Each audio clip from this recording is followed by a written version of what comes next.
My name is Bob, and I'm an addict. See, she didn't have to get in line that time. See that? See, moving up.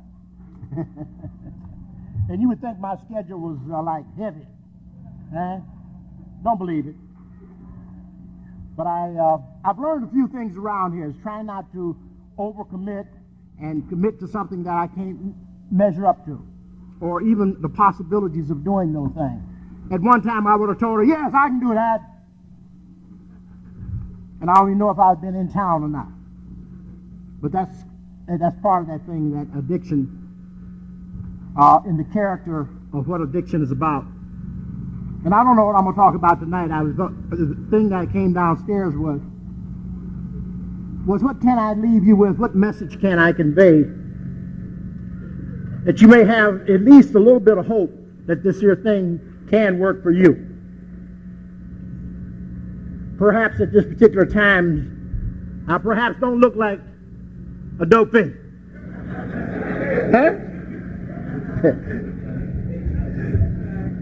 Now, I don't know if you want time to do for you like it has done for me, but that's okay.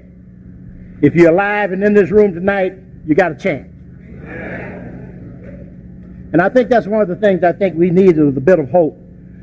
They got me coined back in California as Bob Hope. And they see it, they got to even give me a plaque. Everybody come out, Bob Hope, give you that? I said, no. She said, after perhaps you heard my stories, you say, everybody got some hope.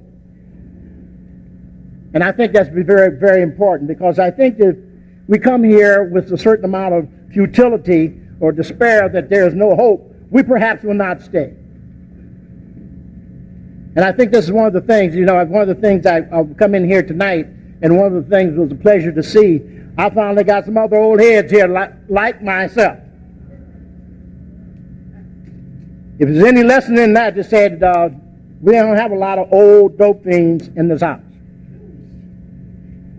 If that would tell you anything where addiction will take you, just look around you and find out how many dope fiends you got over 60 years old in this house. Very thin. Very thin. And I guess in some ways, the hope is say that you don't have to stay out there that long if you don't want to. There's no special time for you to come in out of the rain, so to speak. But I was one of these people with the attitude of, I was a hope to die.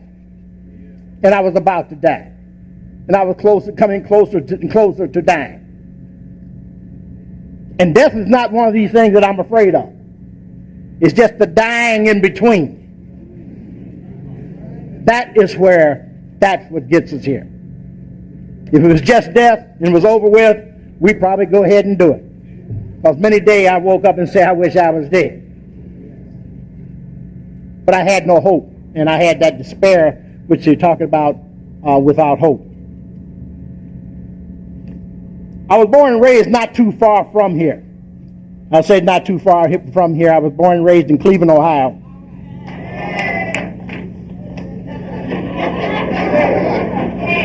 We got some homies here. I got some homies here. Yeah, see that one right there. Yeah, a whole crew of them. See, we can take that 3-hour ride from Cleveland to Detroit without getting loaded. Because I used to come to Detroit to get loaded. I don't remember much about Detroit, no more than my old man ran away from home. He ran to Detroit. And that's the only memory I have about Detroit. And I know it was down in the Hastings district. They done got rid of that now. Don't have no Hastings no more. Youngsters probably don't even know nothing about it, do they? Down on the stroll in the hole. Huh? Y'all know where it is. See, I was born, as I said, in hard times. I was born before the Depression. Now that's going to put me a date, right? They're going to give me dated good. During Prohibition. Huh? Will they knock it? And there was a lot of disruption as far as people's lives were concerned. And I'd like to blame that because I put all these things in my shit bag that I carried for a lot of years. I was born on the wrong side of the track with all the wrong circumstances, of the wrong color, of all the wrong things, that necessary to keep you in that hole of pity. Poor me. I was deprived and whipped on and mistreated and all of these things that I carried around for a lot of years. Because you would ask me why I became an addict, and I would pull out this bag of shit and dump it. If you had lived the way I lived and come up the way I would, you would be a dope fiend too. And I use that as an excuse or a reason to remain an addict for a lot of years. But I have to get back to, when I got to Narcotics Anonymous, I had to relive and rethink that period of my life which developed the character that was going to become the addict. See, I don't think it in terms of people said I was born an addict. I was born probably in a lot of the conditions that I responded to or reacted to that developed the character that was going to become an addict. And I blamed everything and everybody as a result of that. I was a very sensitive kid. I wanted attention, I demanded attention, and I didn't care how I got attention. I can think of growing up through life just wanting mom to stroke me and say, "It's okay, baby, I love you." And come to find mom didn't know the word love. She didn't know the word. I don't even think it was spoken in my house as long as I can remember. Not as long as I can remember. Love was not spoken in my house. Not in those terms. She showed in many ways about trying to take care of the kids, but she had a bunch of them. And Bob was the one that was waving his hand, "Mom, over here. Hey, Mom, need some attention over here." And when Mom didn't pay no attention, I'd go break something or, or start bleeding on something or get sick, and I got some attention. It was better than no attention at all. And the way Mom used to run things, she used to run things with a stick. She whipped everything into shape. And the ass whipping was better than no attention at all. And I got a lot of those. Because I was constantly doing things that I was told not to do. It was always a case of why don't you do that? And Mom would never explain to me why you don't do that, or the reasons why she was whipping me. Just because she said that was the way it was supposed to be, that was the way it's supposed to be. Period. No questions asked, no explanation, no reasoning. It's just that's the way it is. So I'd sit down early. I learned a lot of the games that go along that is going to develop this character to become an addict. I had great thrills in terms of my first addiction was stealing. I used to love to steal shit. Your things, I had your things, and wasn't stealing because I needed them. It just made me feel good when I had a bunch of things that I could share with my partners. It made me feel like I was somebody when I had your things. So I loved to steal. That was probably my first addiction. I learned how to lie, cheat, scheme, because I thought that enhanced my living. Because there were many around me doing the same thing. And I learned I had some good teachers. And we just seemed to get into things, and we started seeing how to manipulate the game and how to put on the front. Fronts became very important. Imaging became very important. One of the first things I learned, keep up a good front. Make it look good. No substance, but make it look good. And so I tried to make it look good. Dress up the front, polish it up, slick it up, shine it up, do whatever the up is. It's just do it up. And make it look good, And I was a good person for first impressions. After you got your first impression, you didn't have no more impression.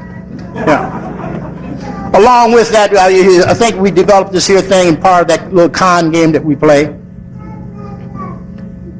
If we find out what you want, and we give you just enough so that you can see that I'm able to give it to you. That potential. Most addicts here I know of have a certain potential. It's surprising the expertise we have in this room, singly, genuinely, in terms of you might be a genius in one area. Had nothing to do about living. It's just one thing that you know how to do real well. Do it real good. And you'll play on that for a lifetime.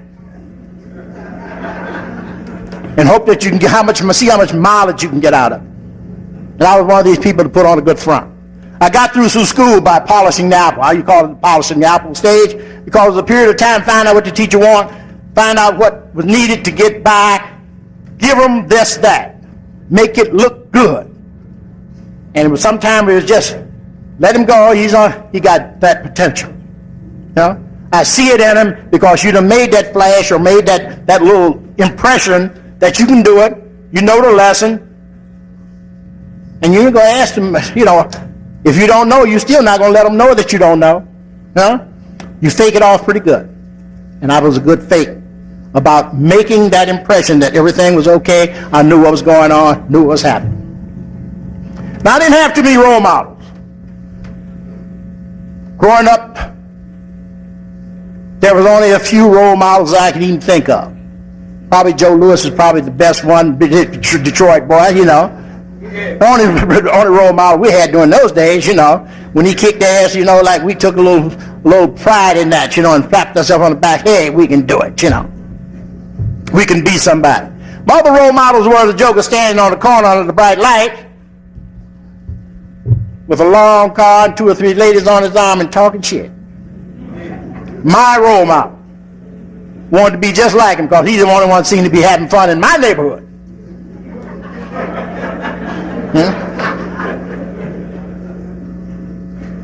He talked loud, you know, and he looked good at night under the light.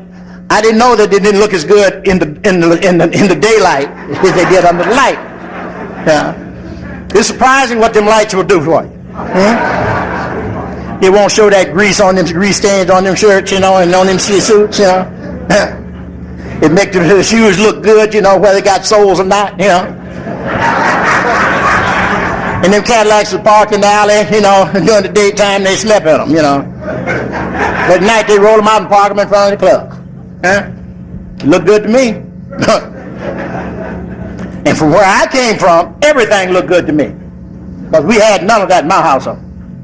So it was always a case of me looking over there, wanting to be over there, because I was never satisfied where I was.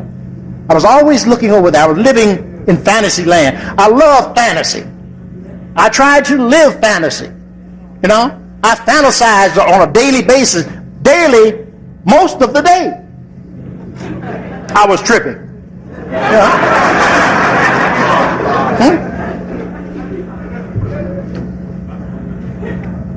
Because it seemed to me, you know, like I was being shortchanged. And probably I was. We have no control over that, I hope. Every once in a while, the man that runs things will turn out the lights or shake us up. And we have to have the recognition and say we don't run nothing. A better example of that, what's happening right today. The lady that's doing the signing, she's going to have difficulty now for other people to see it. But see, she knows how to improvise. Taking care of business. But as I say, I grew up in that kind of existence, and you know, it was one of the things that I think about today, but I did not know at the time that it was happening that I was developing this here character of fantasy and self-centeredness and dream world. And another thing I used to like to do, I used to like to read, and I used to escape in books. I don't care what kind of book it was. It could be a comic book. I became the hero, the villain, whoever seemed to have a good time, I became or was part of whatever that good time was. Now you have to realize they didn't talk about drug addiction or didn't talk about drugs at all in the terms of my growing up. It was a non-existing subject. The only person that they talked about dope or talked about drugs if you was in that circle of people that was doing it. And I mean that very small circle of people that were doing it. It was the hipsters and the players and the musicians. And if you wasn't in that circle, you didn't find out you didn't get none. You didn't get none. Now, So they didn't talk about, as far as addicts were concerned and about drugs was concerned, there was no language or no legacy that was left as anything about recovery. There was nothing about using, and the consequences of using was not taught. Not in school and not in any literature as I know of. So I was growing up in ignorance as far as drug addiction was concerned. And I was constantly running away from home. I was telling some people from Cleveland there, I said I ran away from home about 40 years ago, or better.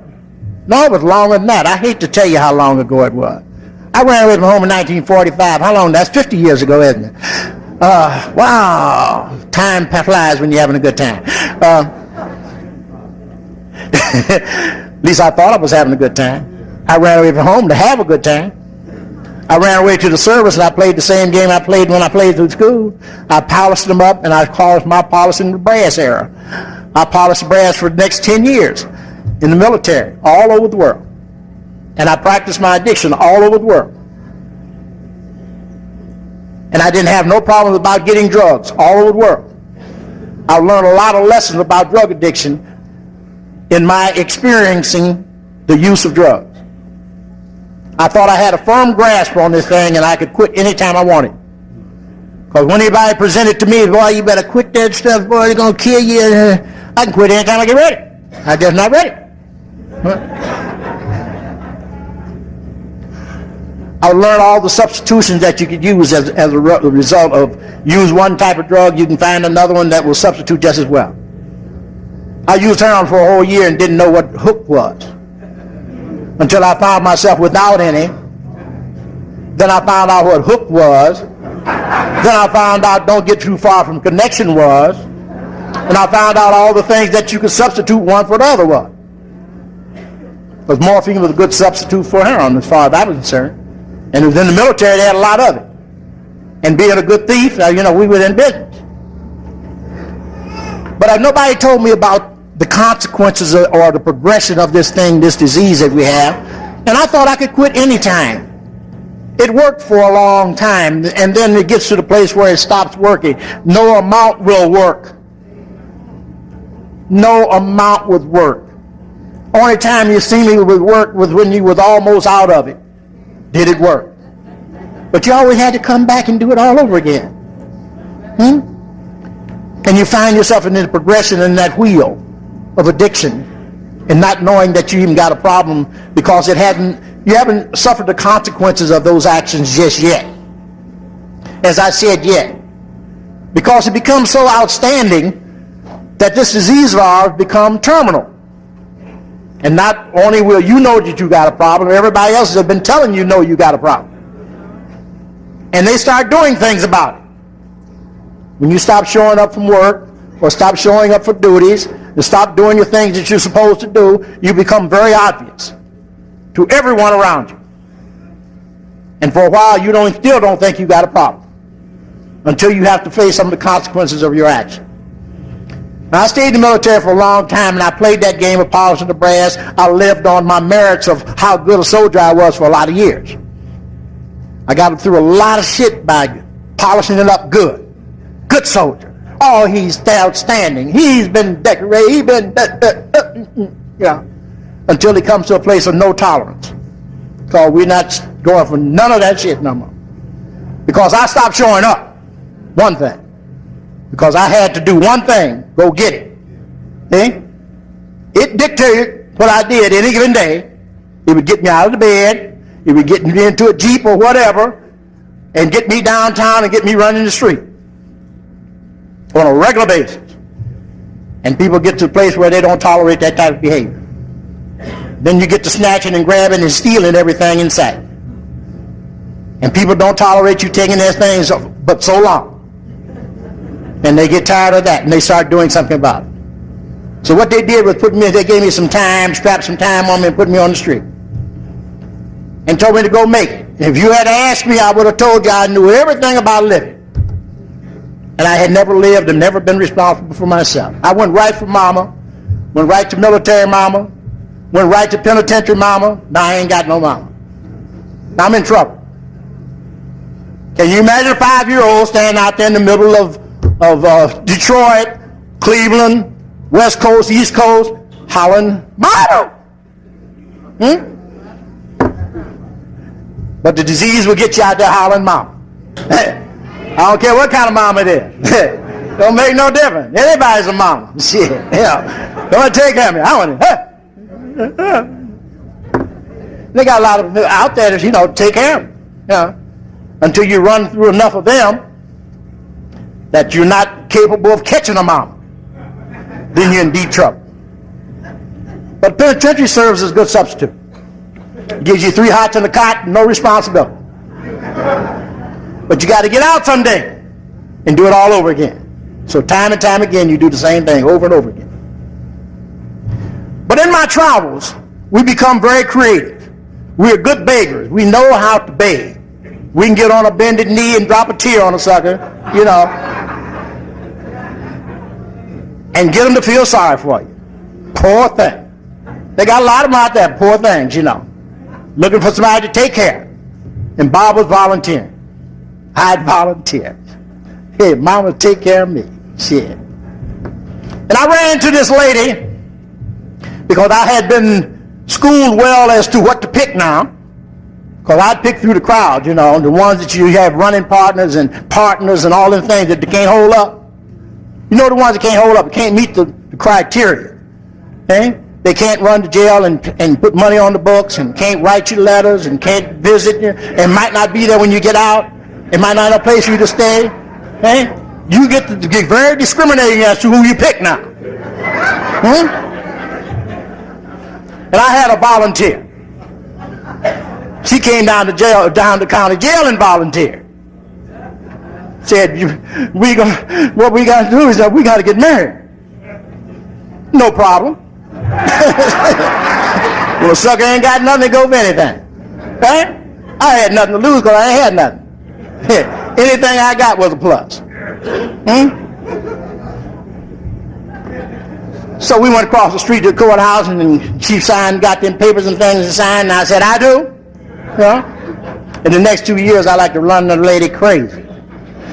She didn't know where I was coming and going most of the time. And she was so glad to hear when I was locked up. Because she always said, I know where you are. That's cold, isn't it? That's after they stopped getting you out, getting the lawyer, paying the bail. She good to hear one of them telephone calls said, I said, well, where are you now? Well, they're messing with me again. They got me locked up. I need some bail money. I'm glad to know you know where you are. And we played that game for a couple of years. And I said, I'd go get a loaf of bread and be gone 6 months. Or go somewhere and be gone a year, and call her from distant places, and say, hey, I need some money, and I need this, and I need gimme. And time and time again, here she comes, running like a racehorse, She'd come down and visit me in them distant places, and put money on the books. And write me them letters and have a good dinner when I got home, and throw a big leg over him when I got home, and hey, glory, let me go back to the street. But that gets old. See, people that don't have a problem, when they have a problem like that, they go get help. And she went and got some help. Eh? Now, this thing called Nar-Anon, I think y'all got it somewhere, I think it's on the book. She started Nar-Anon. That's after she went to Al-Anon. And they told her to put the sucker out. And one day I came home and my stuff was parked next to the door, and she said, you got to go. And we done played that game before. You got to go again. The bended knee did not help at this occasion. And the proposition I told her is, well, go where? Go where you when you're not here. Yeah. See, them sisters turned and told her something. Then they told her about another thing they did. They laid that thing about there was a thing called Narcotics Anonymous. Now, what chances are there? They got one meeting in the world that she go find it. I sent her to the meeting. I told her to go check it out. Because in 1959, addicts weren't welcome anywhere. Huh? Addicts were not welcome anywhere. They were trying to find places to put addicts, like leper colonies or something. So you can imagine when they said, talking about go out to some, far as I was concerned with a foreign country, because I didn't know nothing about the little town that the place called Studio City, and I lived in California. And it's just over the hill. I didn't go over the hill. I didn't get too far from the connection. South Central is where I was landed. Huh? Connection was in South Central, and I wasn't going out of South Central. And they start talking about North Hollywood and Studio City. Where's that? But I didn't know nothing about them because I didn't go there. I did not go there. I didn't get too far from the connection, you know. But she came back and told me about, there was a little meeting out here in some little place, and they were sitting around the table and they were helping each other stay clean from their addiction. I said, oh, I'm going to go check it out. And the only reason I was going to check it out because she got to a place where she got some words that she could throw at you now. She done learned this new language, you know, aggravation. Huh? Disturbing me about going to get a job and paying bills and cleaning house and being responsible. And I didn't know nothing about those things. So you can imagine, you know, in order to kind of lessen this here yada yada over here, I want to check this thing out. I looked around and went into this room, and that little old man, Jimmy K, he had 2 or 3 people in tow. They had a meeting, big meeting, 10 people. And they were problem solving. Who got a problem? Joe over in the corner, half of them was loaded. Out of 10 was only 5 of them clean. Good meeting though, you know.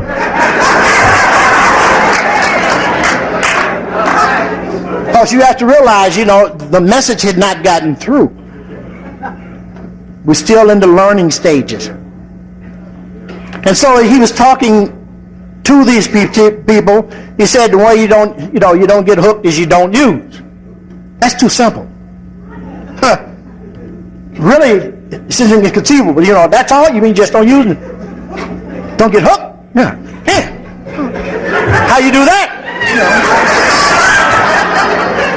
You follow these steps. Oh, okay, let me read them. Yeah. And one of the persons I could read, see, I found half the people couldn't read. Then you got 10 people, 5 loaded, other half can't read, you know. And we used that other book with yellow lines in it because we done read, you know, made a little thing. Our literature at that time was a little pamphlet that was 8 pages long. 2 pages with questions and answers. Just for today was on 1 page. The steps and what Narcotics Anonymous is. That was it. And that was, see, that formula was all was needed. Really. I didn't know it at the time. Because when I came to meeting at that particular time, I wasn't clean anyhow. Because I went to the meeting loaded. Because my problem wasn't alcohol anyhow.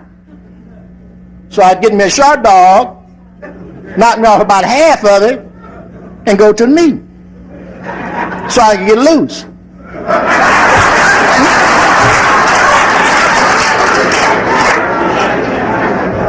Then I want to take over the meeting.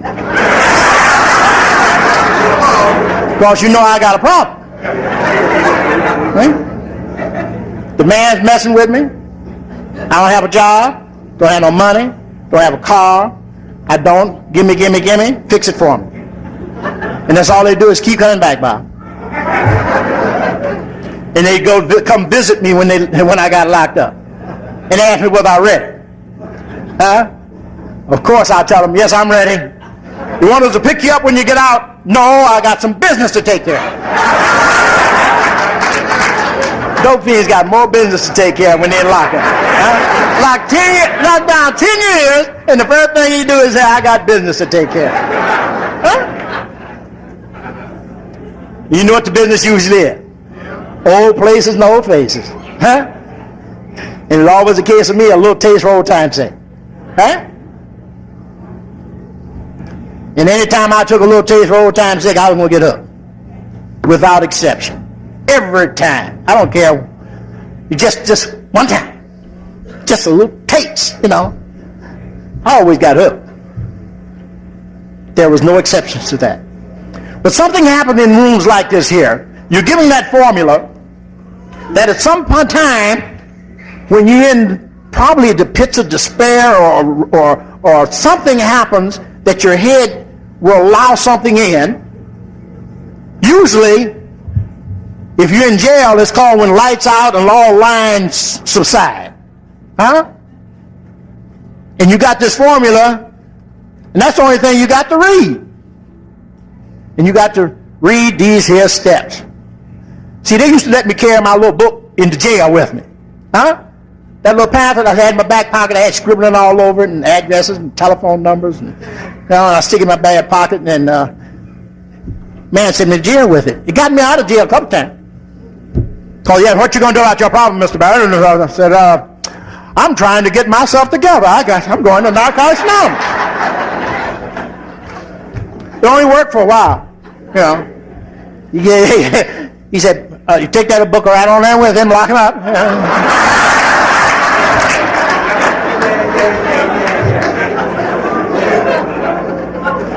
But something happens in rooms like this here. We're giving the tools, and sometimes unconsciously we hear what's being read. It stays with you. And you identify with somebody that the story is not unlike yours. Been there, done that. Huh? Told the same story, the same lie. Huh? Was your life circumstances the same as their life circumstances? And you can't lie to you. Huh. And so when you're laying in the quiet of your night and your head will not turn off, because you don't have no turn-off juice no more. Huh? Anytime something used to disturb me, I used to fix it. But when you don't have nothing to fix it with, your head turn on, and all these things, it calls you fools. Huh? Tell you about how big an asshole you are. Huh? And that it don't have to be that way. That maybe if you try something else would happen. But addicts like myself, we had got great forgetting power. You know, we get to gate of release or from hospital or jail or somewhere, and the master plan that we wrote when we was fixing to get out, we lose it. You think the man at the property takes it or something, you know, exchange for your property, give me your release plans, you know. But you hear something in the rooms like this here, and that formula that they give you removes the excuse that I used for years. I don't know. That was the ready thing I used to hand many people. I don't know. Yeah, that means I don't want to be bothered with it. And one of the things I used to do, I used to use that very ready. Well, I don't know. But they gave me the formula. The formula is the 12 steps. That is the formula. And they told me how to use it. They said you have to use it in its entirety, and in its continuity is the way that it works. But you know, we show sharp, we keen. We don't believe none of that. Huh? You just haven't tried it this other way. And of course we're going to try it the other way before we try it the right way. Because we're always looking for the easy, softer way. And I thought by a little alteration, a little dress, I could do this thing. But I had to remove a few steps. Huh? And remove that God word out of there. But I didn't know nothing about that one. That spiritual word, I had to remove that because I didn't comply either. One and both of them belong in church, and I didn't go to church. It was, churches, woo, you know. Didn't mess with them. I turned against them a long time ago. See, I had studied the religions of the world. And I understand, I got very hypocritical and down, start putting people down, about whatever they believed in. They didn't believe in it anyhow. They're a bunch of hypocrites and liars, all bullshit, And I had no God experience. But I was about to get some, but I didn't have any. There were some awakenings that occurred. When I became receptive to this idea that the 12 steps would work for me, regardless of how I didn't believe they were going to work, I found out they worked. Now, isn't that strange? I just had to be willing to do some of the things that were suggested to find out what the results were going to be. Does anyone here have some doubt in their mind at this particular time that this thing worked?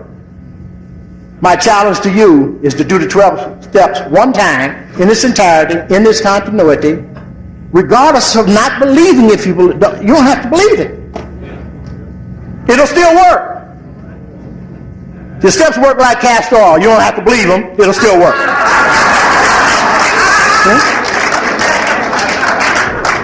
Because that's the kind of contempt I had when I came here. How dare you tell me 12 steps of anything going to straighten my life out? You just haven't been where I've been and been misused like I've been misused and abused and been downtrodden and all this. Oh, I had a spill that was unending, Because any time you sit me down into a conference with a psychiatrist or psychologist, I had them believing that I knew what I was talking about.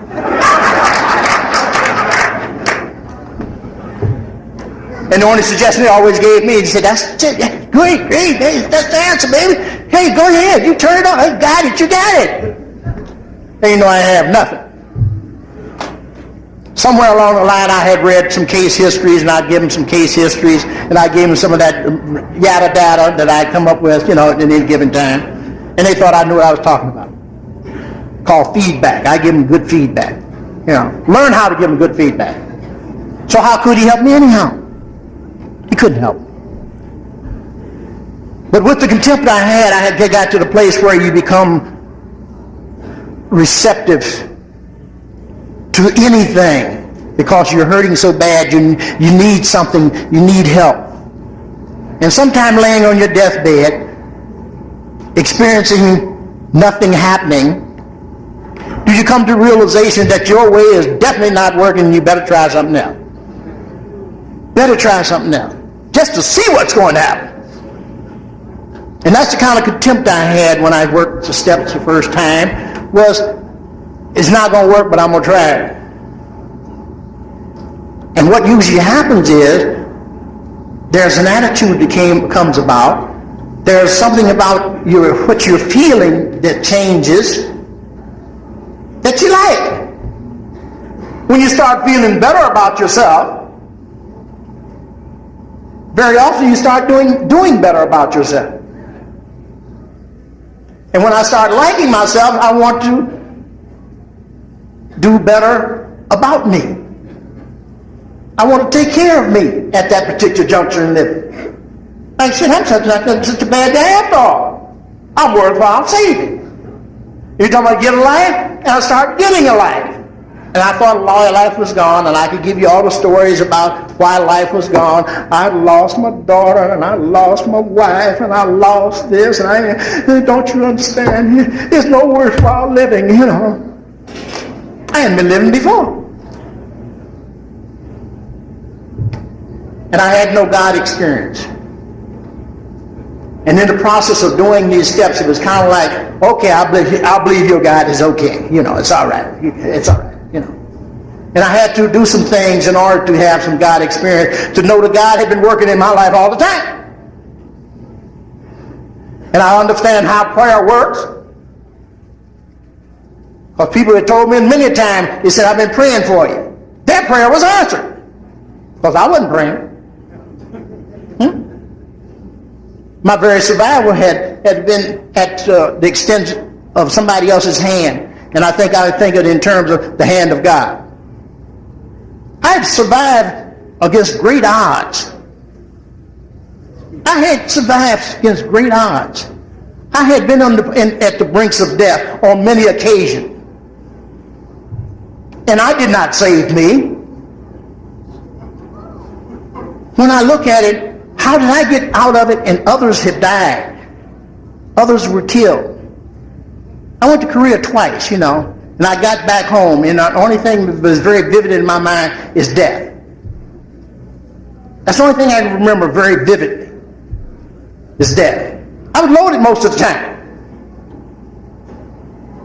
It may have been part of my survival, because I definitely wasn't where I was supposed to be when I was supposed to be there most of the time. And people were dying around me, and I came back unscathed. I don't know how I survived. It wasn't by my doing, because I was not watching out for me too well. And I was practicing my insanity. So I only can relate back to trying to remember how I got here. And I think of the character that developed that got here, a person that was looking for center, looking for some direction, looking for some attention. I only can think of one of the best things I can really think of. I was looking for love in all the wrong places. I thought love was a lot of things.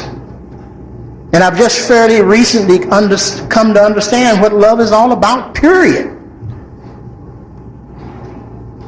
It's not so much what you give me, it's what I give you. The extension of me. How can I extend me to you with no expectation? I always wanted something in return. If I give you something, I want something back. Yeah. And I want more than I gave you. But this is the things that I come to understand through the years. I'm coming to more understand my disease of addiction.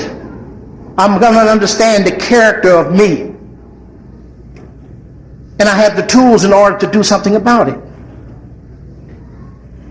I must still do inventory. I still must do, like a daily check. I have a checklist that I do at the end of the day. Not that I measure up everything on that checklist, because sometimes I'll get 0 on all of them. But I have that checklist to find out how I'm doing that day.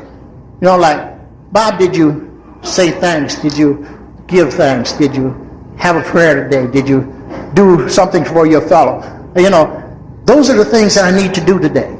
Things that make me feel good as a extension of myself reaching out to do these things. My life has got increasingly better as a result of my staying clean. And that doesn't mean that I've gotten rich or anything. I've been enriched. I don't need the things that I thought were very important in order to make me feel good. Because initially I came here collecting things. I thought I was supposed to have treasures. If I had treasures, I was be happy. And then I got the treasures and I found I was like a child. He plays with the toy so long and then he throws it to the side and don't look at it no more. With no appreciation for it. But it's all a learning process that takes place in rooms like this here, where we share and we care about what happens to one another. We must reach out for our fellows that are coming along or just coming in the door, seeking some direction. We have a responsibility, if you are clean, for our fellows. We don't sometimes want to take up that responsibility because we're too busy having fun. If you're having fun, you should have somebody right along with you having fun with you. These are some of the things that we learn here.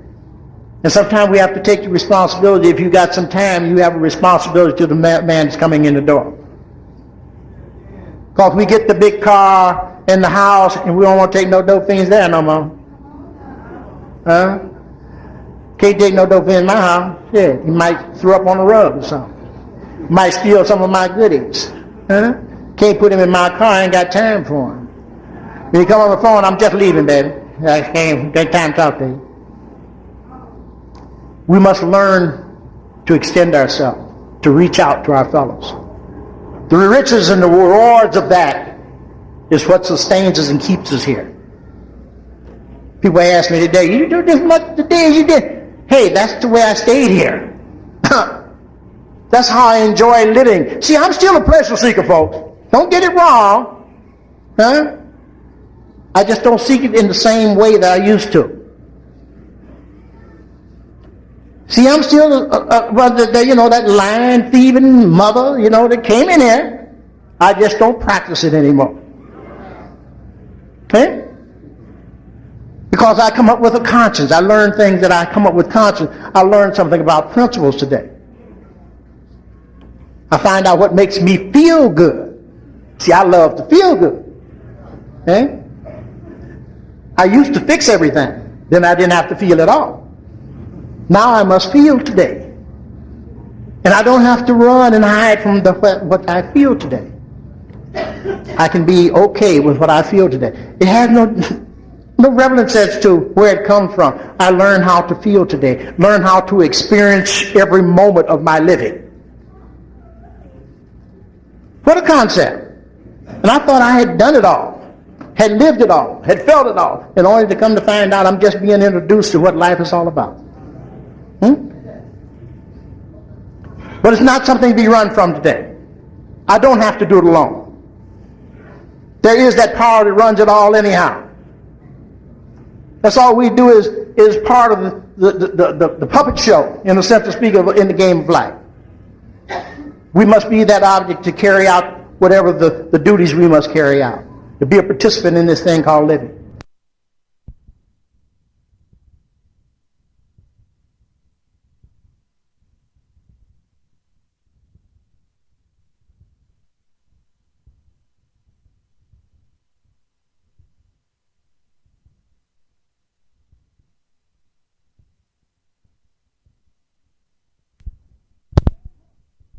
Very important.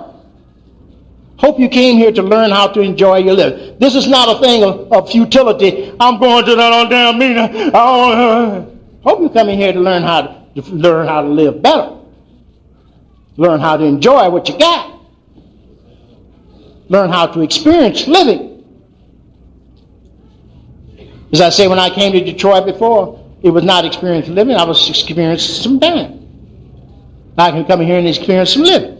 Because I've been to many places that I did not experience what was going on there or where I was at the particular time because I was too loaded. And I went back to those same places and them same spots and understand. I can remember.